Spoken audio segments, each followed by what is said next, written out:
Hi, welcome to Fireside Snack. Let's grab a snack and sit down to chat. We're Abbi and Gabby, two recovery coaches eager to share our lived and professional experience in the world of mental health and eating disorders. In our time together, we hope to grab a bite to eat and connect with ourselves and each other. Our hope with this podcast is to inspire you to take care of yourself by building a life you don't want to run away from. As a disclaimer, the information shared in this podcast is based on the personal experiences of Abbi and Gabby and is intended for informational purposes only. It is not a substitute for professional advice, diagnosis, or treatment. If you are seeking support or have concerns about your mental health, please consult with a licensed professional. Enjoy your fireside snack.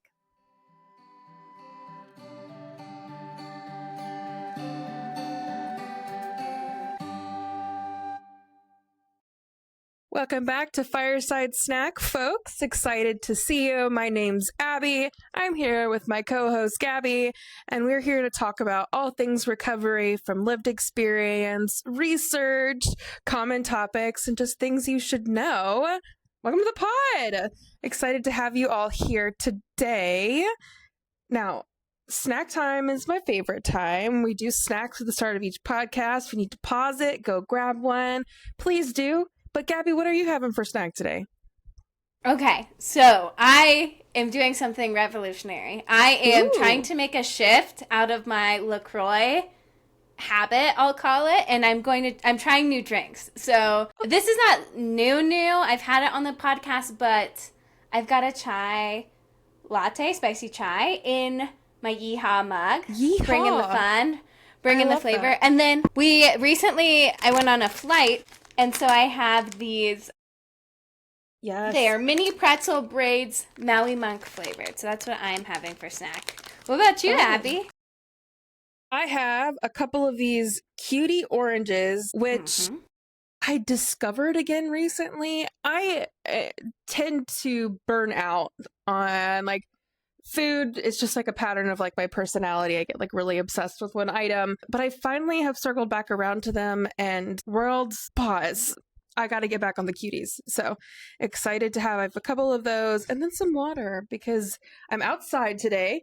I'm in a different setting. The day was too beautiful to not take advantage and come out and do this from my porch. So hydration is key.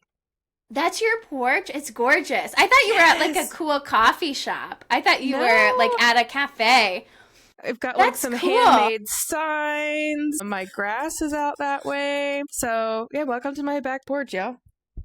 Welcome to Abbi's back porch. Well, we're kind of on cloud nine right now because right when we hopped on the call, we found out some awesome, incredible news for Abbi. I was accepted into a graduate program to do research on eating disorders. I am beyond stoked. It's something that I've worked so freaking hard towards, y'all, just marrying my advocacy with things that I like to do. And lo and behold, on the day that we record the podcast, I get some traction. So it's very exciting.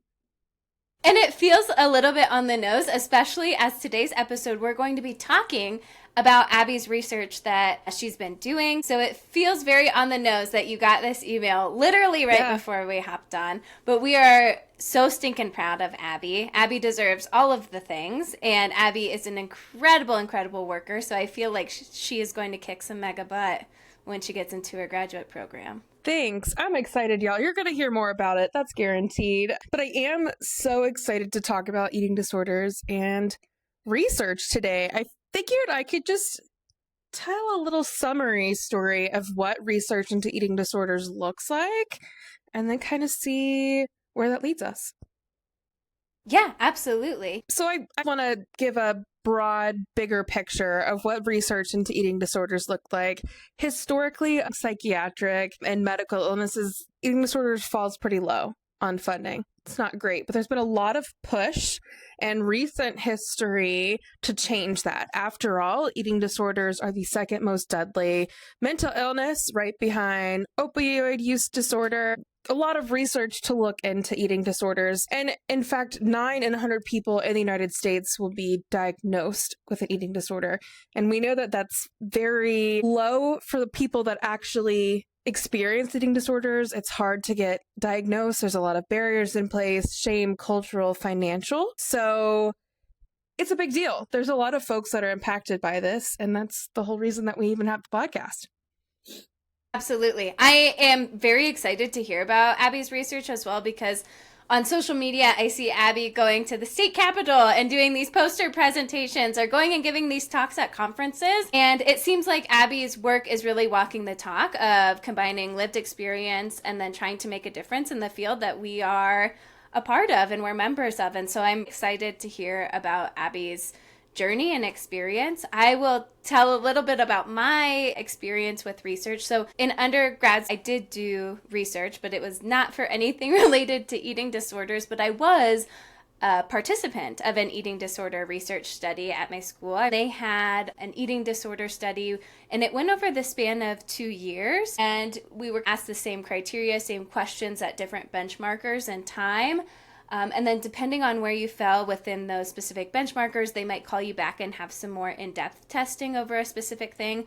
I never really found out the results. I didn't meet anybody else who was in the program, but it was a paid program, which was incredible for me in college. So I think it's very interesting, too, to hear about how funding is an issue as well. And I was magically a part of a program that did some payouts to participants. So I don't know, Abbi, if you want to give a little general summary about what you're researching and what you're diving into. Absolutely. So one of the areas that I'm personally passionate about that the field of eating disorders is looking more into is prevention and early intervention for eating disorders. It's a well-researched fact that those of us who end up receiving treatment or support earlier in our journeys with disordered eating and eating disorders tend to have different outcomes. It doesn't mean that those who might get treatment later on don't have just as a wonderful experience getting into recovery, but we see statistics shift a little bit. So I am very passionate about how do we intervene early? How do we find places that we might have a larger concentration of folks who experience disordered eating and to develop some interventions to put in place there. It's a big pool, and my actual study that I've done is a lot smaller than that, but coming from a broad scope of where I think it's important and why it's needed. There we are. I think that's so incredible. I think a lot of studies that I've seen about eating disorders tend to talk about the people who are already in the throes of it, deeply in the throes of it. And so I'm excited to hear about what the prevention side of things look like. I'm curious what inspired you to do the prevention aspect of eating disorders as opposed to any of the other areas. Yeah. Absolutely. Prevention really came from my experience as a recovery coach and getting to look more into where current literature kind of stands for eating disorder research. And recovery coach, the folks that I hear are so often, if I had just had someone say to me sooner, hey, I'm concerned, hey, I saw something, what would my life be like? But the question remains of what is going on to identify these concerns earlier before we're in a major crisis. And so I had seen that in my work, and I also knew that there was research on their so-called high contact positions. So certain positions in areas where the risk for eating disorders go up, or people who work in jobs that are more likely to encounter someone with an eating disorder. So my focus really went to that. I happened to be in college. I happen to know that disordered eating among college-age individuals is incredibly high. In fact, 38 to 48.79% of college individuals right now experience disordered eating. That's a huge number. We're almost batting 50%. So knowing that, what can I do that hasn't already been studied to start to identify needs there? And for me, that was looking at staff on college campuses and trying to figure out what do we know about eating disorders and what do we know about what to do if we're concerned. Wow. Wow. Those numbers are staggering to me. Being in college, you see it everywhere, but to actually put the numbers behind it feels like a completely different thing of almost 50%. It sounds like from your research that a lot of the prevention work is about workers in the community or community health partners or faculty members. I'm curious if any of the prevention steps also fall on the individual as well, to recognize anything about their experience and have a better guide on how to reach out for help. No, I think that's a great question. I would say most research on eating disorders looks at the individual perspective, but particularly when you're looking at times of vulnerability, which is where we really see a spike in eating disorders, that could be menopause, divorce, leaving home, going to college, puberty, that transition can cloud one's judgment. So that's where it's really important to have someone outside of the situation be able to look for signs and symptoms that someone might be struggling. And it's not anyone else's job to diagnose or decide for someone that they have a problem. The goal of all of this is just to have eyes open to be able to say, like, hey, I've noticed, XYZ. Is there any support that I can offer you? We have these referrals, like sources on campus. Can I support you in using them? But it's never the onus is never really on the individual seeing the concerns. I think that's important to bring up because that's a large burden to carry. That's what I was thinking is I feel like when you're in the moment and you're experiencing these thoughts and these behaviors, it's very hard to put a name to them or to even identify with the particular disorder. And so I like that a lot of the work would also fall on people observing the patterns and behaviors of this person and being able to step in. I'm curious what some of the signs and symptoms that you talk about in your research for other community members to identify. I think a lot of them look like symptoms that we hear for general mental health: social isolation, withdrawal, not going to, if there's a class party day and you have a student that consistently misses anything that has to do with food, along with other signs and symptoms like depressed affect, dropping grades. There's things that are specific to school setting, but then just in general, are we speaking more hopeless? Is the quality of our interactions declining in school? Are we missing assignments? Are we not attending class?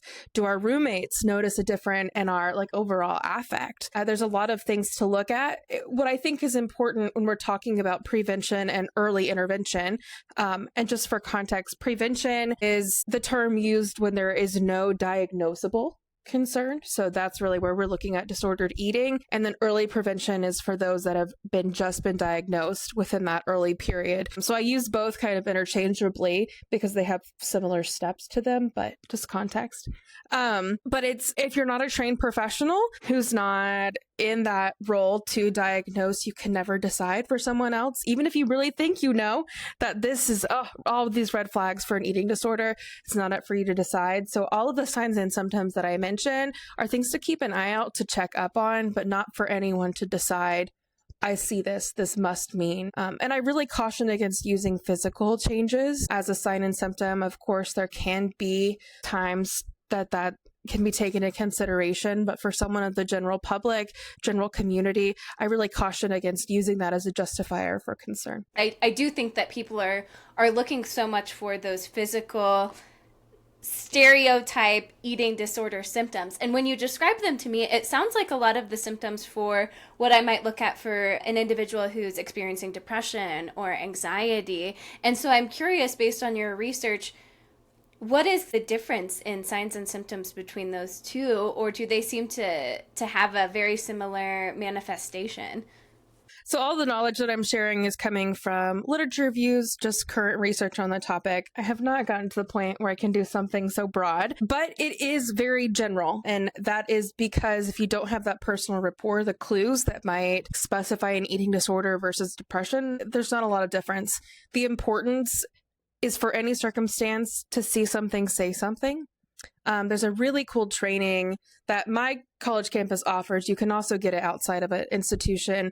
It's QPR, Question, Persuade, and Refer training. And it's all about just being able to say, I notice something's different, or I'm concerned. Is there anything that I can support you with? And if the answer is no, you can leave it. But being able to say something leaves room for specialized support to actually determine if there's clinical stuff going on or something more general. But whether you're passionate about eating disorders or general mental health advocacy, it's going to be similar signs and symptoms. And the good news is you don't have to distinguish what it is. You just have to notice and be willing to say something. That's wonderful. That training sounds very impactful. I'm going to put a link to that training in this video caption because I feel like it would be really important. I think a lot of people They might see something, but they don't know how to say something. And I'm curious if any of your research talks about that, about the hesitancy between seeing something and the delay before saying something, or maybe even the unwillingness to say something. Yeah, absolutely. So the actual study that is coming, it's done. I'm wrapping up just how to speak about it, writing a paper. But what I looked at was for teaching staff and then administrative staff. What do we know about eating disorders? How do we feel about intervention? And then what comes up as a barrier to intervening? And then what needs do we say we have? So it crosses a lot of areas, but looking particularly in that barriers, number one, people saying they don't have the knowledge they need. And the second, right underneath that, is not knowing how to intervene. So there's the difference, and we found this in my research, a significant difference in what people say they know and how confident they are in it. And it's one thing to know a lot about eating disorders. That from the confidence to do something and then knowing the physical steps to do it are very different. So we looked at what are the barriers? Again, so much of professional risk. I don't want to hurt the other person. I don't want to harm the other person. And then the needs just being, I need training. I need specific knowledge. A lot of times there's just so much that can complicate knowing if something's wrong. So having specific actionable intervention steps is so important. I believe that for sure. It almost sounds similar to a car. People might have this general information and this general knowledge, but if there's a small part of the car that is broken that you don't know about specifically, I'm going to take it into the dealership. Or I might just let my check engine like keep rocking out until my car breaks down, right? But it sounds like that's kind of a similar mindset that people have, is like, I know this is happening. I know this probably isn't great, but I'm not the person who should be the one addressing this situation. And I think it even applies to, like, if we know how to drive our car, so let's say that's general mental health, you're very educated, you feel very confident, but then let's say the new button to push to start freak me out. I have a crank, I'm not used to pushing. It's like you transition that to eating disorder specific, and all of a sudden it's the same car, but the one button is different. Like maybe like a specific sign is different, and all of a sudden it's like, do I push that? Like everything else about the car is the same. You know how to drive it. You know, you're confident in your ability to drive, but all of a sudden it's like, is this right? So really providing eating disorder specific training is important. And it's definitely something with that QPR. They have some eating disorder informed professionals. I think it's the Eating Recovery Center who provides it. There are great resources to become more educated on eating disorders, but it's a sticky point. A lot of people find themselves lost when it comes specifically to eating disorders. Curious in terms of the barriers. So it sounds like having more training and education around eating disorders is something that can decrease the barriers. Based on your findings, was there anything else that was helpful in encouraging people to feel comfortable enough to speak up and say something? So this was also in a professional setting, right? I'm asking people who are administrators at a university or professors. And something that came up was professional risk, not wanting to jeopardize their own positions if, let's say, there was a complaint involved, or not feeling supported by administrators. So we actually saw a significant difference. Administrative staff were more likely, significantly more likely, to report professional risk as a barrier compared to professors.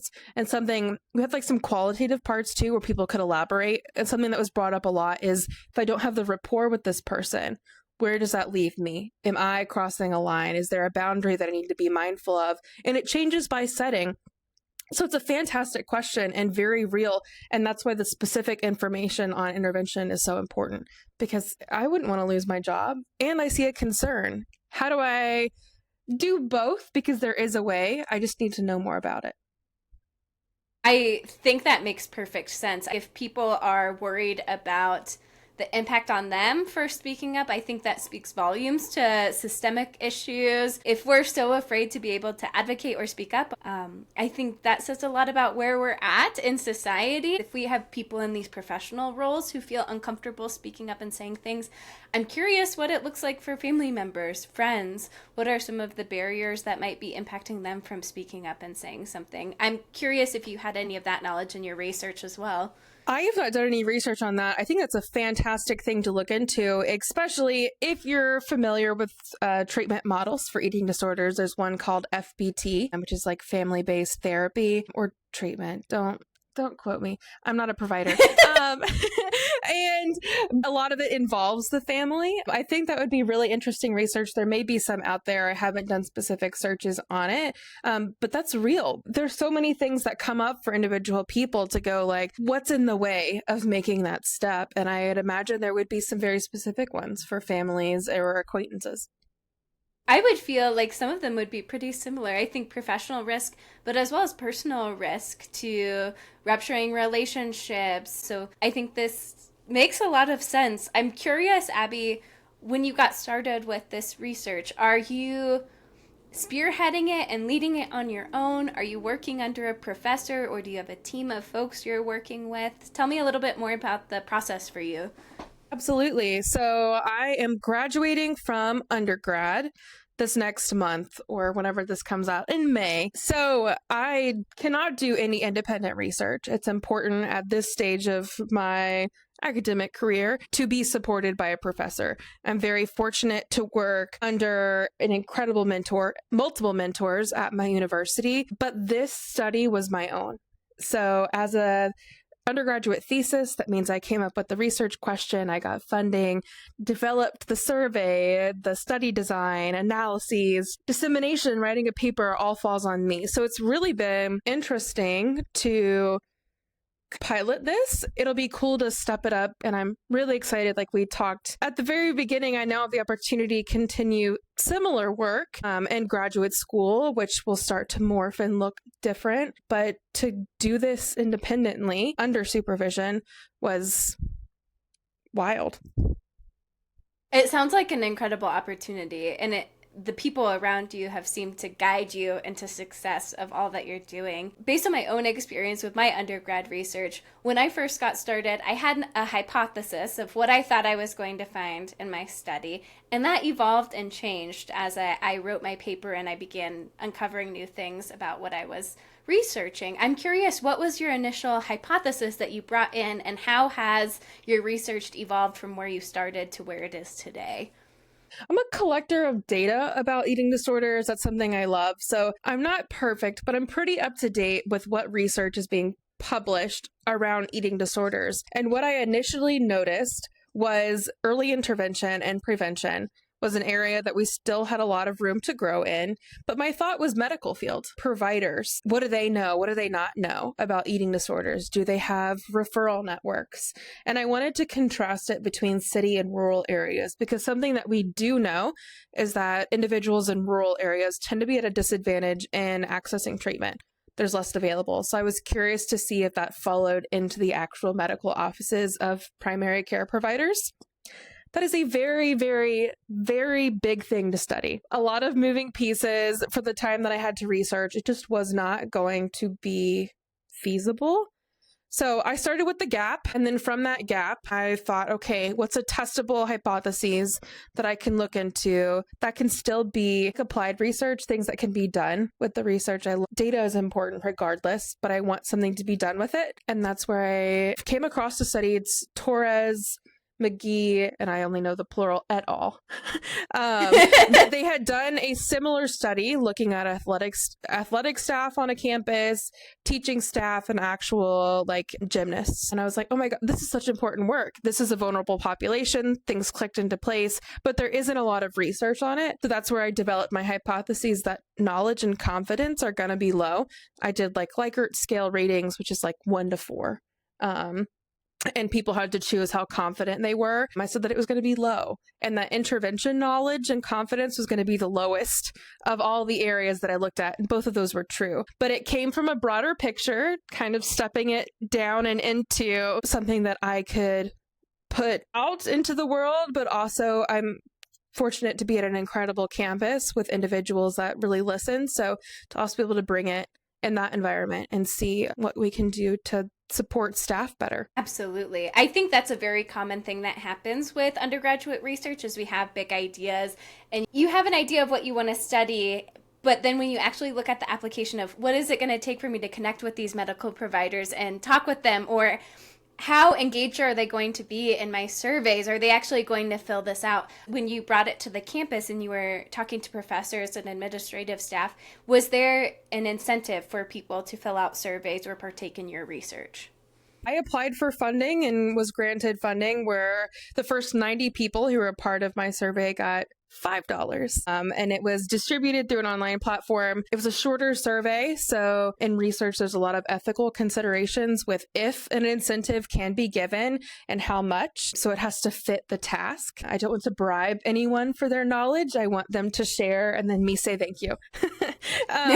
So it was a $5 incentive for the first 90 people. What surprised me most is the communications outside of the surveys that I got from professors and administrators, people emailing me wanting to share like other anecdotal experience that didn't fit into the survey, but they thought was important. People just talking about how important it is and how uncertain they might have been and getting to share experiences. It was really powerful in itself, just getting to hear from folks that there was a thirst for that knowledge. And I'm excited to see what I can now do with it now that the study's been complete, but definitely hard to navigate. I had a semester and a half to go from like inception to finished, and it's been a intense drive to get what I know is important information completed and out to the appropriate people. It gave me goosebumps even while you were talking that people were reaching out to you outside of the survey, because I think it's difficult to get people incentivized to fill out a survey in general. If I'm on a phone call with insurance and they're like, stay on the line, we're going to have a 1 to 2 question survey. I'm like, bye, hang up, Yeah. And so to have somebody who's like,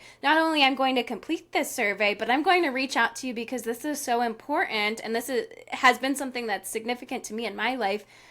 I think speaks to that 38 to 48.79% that we talked about at the beginning of the episode. This is a real issue. This is something that people are experiencing on a regular basis and don't have the tools to navigate. I'm curious, with all of this said, we've wrapped it up. We've talked about the process of things. What were your findings and how are you hoping to apply your findings to make change or provide more prevention tools for others?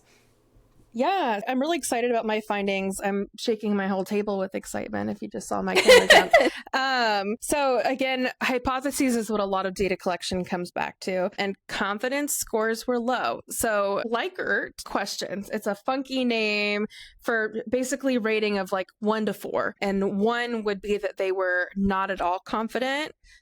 4 is extremely confident, and that 2 middle mark is somewhat. The mean confidence score was 1.90, so not even quite hitting the somewhat confident. It's falling low. We're not seeing high confidence. Very few people are saying, yeah, let's go do this. The biggest predictor of someone being confident and highly knowledgeable was having prior eating disorder experience themselves. And that makes sense, right? We can't look at like causal data. We can't make like this causes this with data. It's all correlations for this study. But it is very interesting to see that the predictor, those that said they had prior experience, were more likely to say, I will step in and intervene. I'm confident. I know these things. So interesting. Surprising result was that discomfort was not rated at like the highest set of barriers. For me, my initial thought is that discomfort is going to cause me to not wanna. It can be awkward. Like we can be real about that. It can be awkward to say something to someone, but overwhelmingly, people just said I don't have the knowledge, and I don't know the actual referral processes at the university. Like, okay, let's get on that. That's important. But it was, again, the receptiveness of the needs reflected so much the barriers. The first thing that people wanted is more education, eating disorder specific education. And the second thing they wanted was intervention training. Those are the top 2 needs. And it just reflects that all the information that they put into the survey, the barriers that were said, are reflected in the needs of just saying, this is just information I need and want. So my job now, having collected the data, is to share it. So I've been at several conferences just getting to talk about my findings. I'm writing a paper because just as there was that one story by Torres McGee and colleagues that inspired me to jump into this specifically at my institution, this information needs to be shared to inspire other research and continue. Like the athletic staff wasn't a part of the study. might be very different in that knowledge and confidence, and still an important area. Athletes are at higher risk for eating disorders. So it's important for me to share writing that paper, getting to talk to my university. That's something that will have to happen later. Right now we're in presentation season, but to share like, hey, our staff are thirsty for knowledge, and to utilize already my campus, like I mentioned, has wonderful trainings, the QPR training. They have mental health first aid. They have like a sober support training. There's a lot of resources on campus, and making sure that staff can see and hear them to be able to be used. Wow. I am so excited for your paper to come out so that other schools can have some insight as well. I know in my research that something that I had to discuss in my paper was the ability for bias to come in when people are filling out surveys to these specific questionnaires. I'm curious if you had any experience with that, or if you highlight any of that in your paper. So there's actually an entire section of my paper dedicated to limitations, because it's very real that you want to understand who's a part of the study, where things might be improved in the future. Number one that we identified is just that we didn't get to look at all the positions, and that this could be an isolated thing to one university. That's why it's so important to share, to make sure that amongst other universities, the data stays the same. Something else is looking at the demographics in our sample. It was pretty representative of what campus staff looks like. But again, our sample was overwhelmingly female and white. And we want to make sure that all demographic, like, people aren't monoliths. And so to be able to share individual experience is important. When you lump data in such a large pool, you don't want to miss anybody. So while the focus of this was comparing two positions, there needs to be a better split among demographics to test that as well, because it could be that it's very different experiences among cultural backgrounds. That was something, one qualitative response somebody wrote in was understanding the cultural impact and practices around eating disorders. So that even comes in with intervention. It looks very different. One of my first questions that I had come to mind when you were talking about your research was, I wonder if this would have looked similar at my college campus. And I think it makes so much sense that your demographic can have some limitations on the study. I'm also curious if the demographic of the individual who is experiencing the disordered eating, if that plays a role in the prevention and intervention as well. So we did ask folks if they had prior experience with eating disorders, and that was defined as personal experience. You know somebody, you've had some sort of contact, you've worked with someone, and that this is like a known fact. And actually, majority of people said yes. Not a vast majority, like right above 50%.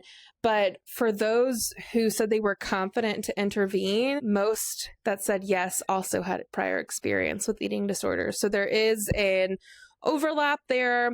We didn't split that prior experience with eating disorders by like racial ethnic groups. We didn't split it by gender just because it wasn't one of our focus questions. It's definitely something that can be done with data and should be considered. I think that's actually something I've learned through doing this research, is just how many ways you can look at data.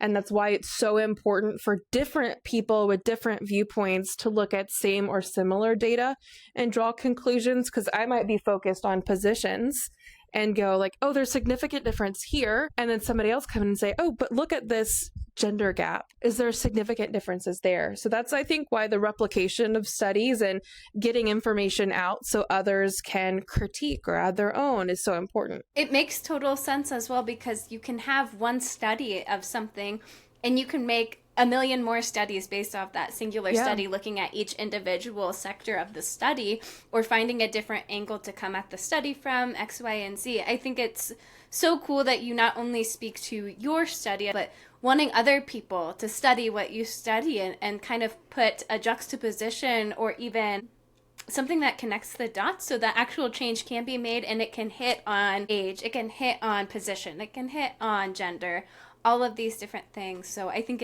it's really cool. We've talked a lot about the actual research itself, the findings. I'm curious about your experience with this research. This is something that hits home for you. This is something that you have lived experience with. I'm curious how your personal experience with eating disorders impacted your ability to do this research. Absolutely. It's difficult because when we're looking at like empirical studies, you take all of the personal out of it. But my passion for collecting data on eating disorders, for reading all these new studies, comes from my lived experience, comes from knowing that knowledge is power and helpful. So while I couldn't use my personal reflections of, I think this will be it because of my experience, it was a lens that I knew that this work was important, and my dedication to it changed. There were sticking points where I'm like trying so hard to fight and get this part of the study through or modify this. I'm tired. I've got like other things that I'm working on, but my personal experience and my passion for what I was doing pushed me through. So it informed my initial information, wanting to research eating disorders, letting that be my thesis topic, and then sustained me as I actually put it into practice. And it's always interesting to see how data like correlates personal experience. Like for me, it makes sense that maybe knowledge wouldn't have been as high, but that's not tested. That doesn't stand up. So to be able to put it through rigorous testing and still come out with similar findings is always interesting. Incredible. It sounds like your lived experience was the wind that kept the candle flamed for the project. It was definitely the thing that kept you going. I'm curious if you had to speak to some undergraduates who were embarking on their first research project. What advice would you give to them to avoid burning out or avoid coming at it super, super strong in the beginning and having that passion die off halfway through or partway through? Yeah, it's a great question.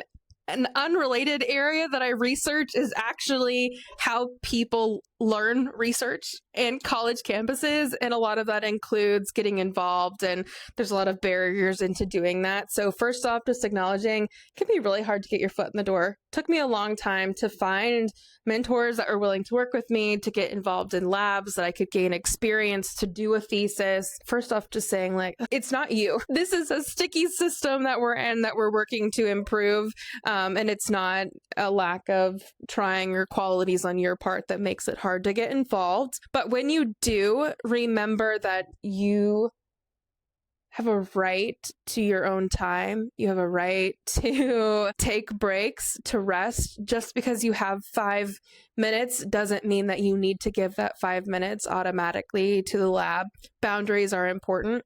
I think as an undergraduate, it's really easy to be so passionate about learning that you lose yourself, and to not like respect your needs, and all of a sudden realize like I haven't slept in like 4 days, and it's because as soon as I'm out of class, I'm in the lab and I'm not leaving. It's okay to set those boundaries for yourself, because someone down the road needs your research and they can't get it if you don't make it there. So take care of yourself, but you have to respect yourself enough and respect the work that you provide enough to set boundaries. And with a good mentor, they will respect them. I think I've talked about it a couple times. I am so privileged to have experienced the incredible mentors that I have. And I'm going to have more, this is like one step, but it's worth taking the time to find someone who cares about you as much as the research product. And it'll take you a long way. Some words of wisdom from Abbi. Even in my own research, it was very difficult for me to get started with it because the class that I was doing research for, my teacher was only a lecturer. And so for a lot of these undergraduate research projects, you have to have a professor or an associate professor or an assistant professor who's doing it. And I could not for the life of me find somebody who would take me under their wing. And it was a very, very long battle. And eventually I ended up working with somebody who basically just signed off the papers and said, go do your thing. But it's a very difficult thing to get into.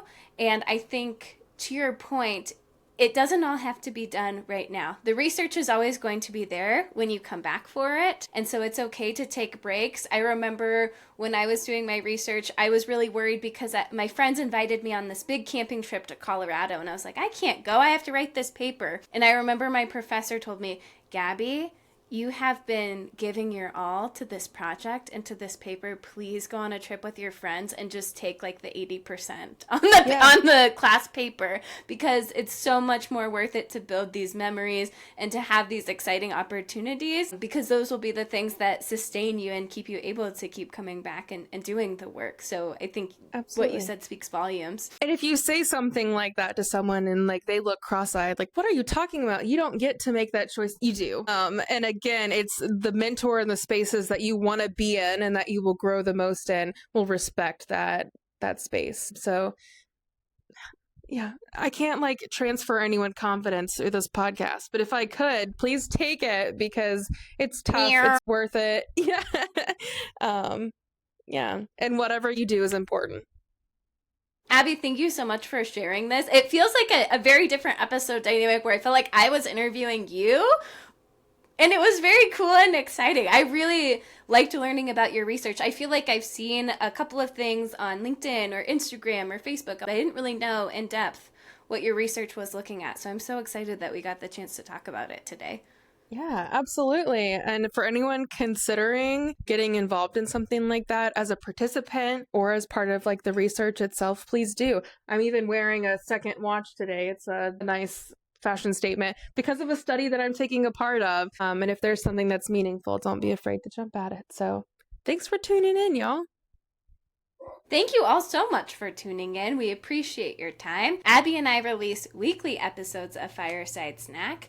So if you want to check those out, we're available on Spotify, YouTube. You can also follow us on Instagram, where we make daily posts and stories. And you can also email us at firesidesnack@gmail.com if you have any questions, feedback for us. We're always eager to hear from you. Until next time, y'all. Bye.